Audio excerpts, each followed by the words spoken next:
बिस्मिल्लाहिर्रहमानिर्रहीम। अस्सलाम वालेकुम। सुपर एक्टिविटीज में आपको खुशामदीद। आज हम बनाने जा रहे हैं सालन वाली रोटी। इसके लिए सबसे पहले आपने कुछ मसाले ले लेने हैं। आधा चम्मच नमक, आधा चम्मच काली मिर्च, आधा चम्मच जीरा, आधा चम्मच धड़ा मिर्च, आधा चम्मच पिसी हुई लाल मिर्च और आधा चम्मच सूखा धनिया ले लेना है। उसके बाद यहाँ पर हमने सालन के हिसाब से 1 किलो आटा ले लिया है और उसके बाद आपने इन सब मसालों को इसके अंदर ऐड कर देना है और यहाँ पर 1 प्लेट दाल ऐड कर देनी है। उसके बाद आपने इन सब चीजों को आपस में मिक्स कर लेना है और पानी डाल के गूंदना शुरू कर देना है।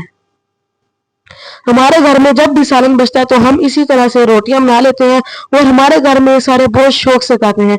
मैं तो आपसे यही कहना चाहूंगा कि आप सालन को ज़ाया ना किया करें, इसी तरह से रोटियां बनाया करें। देख लेना आपके बच्चे बहुत शौक से खाएंगे। ये देख सकते हैं हमारा आटा गूंद गया। अब हम इसको 5 से 10 मिनट के लिए ऐसे ही छोड़ देंगे।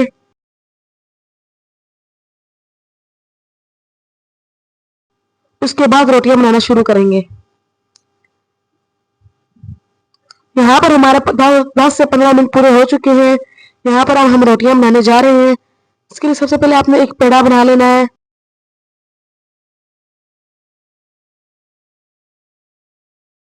इस तरह से करके आपने एक गोल पेड़ा पेड़ा बना लेना है।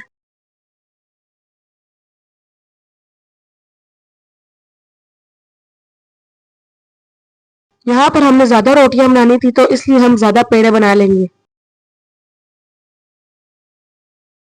फिर इस तरह से करके आपने इसको रोटी की शेप दे देनी है।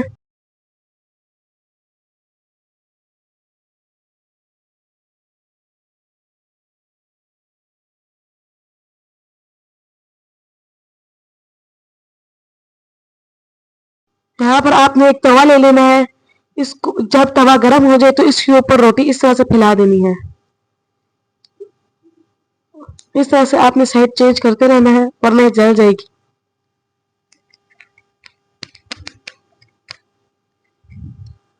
उसके बाद आपने इसके ऊपर ऑयल डाल देना है क्योंकि हम बड़े लजीज और बड़े मजेदार पराठे बनाने जा रहे हैं।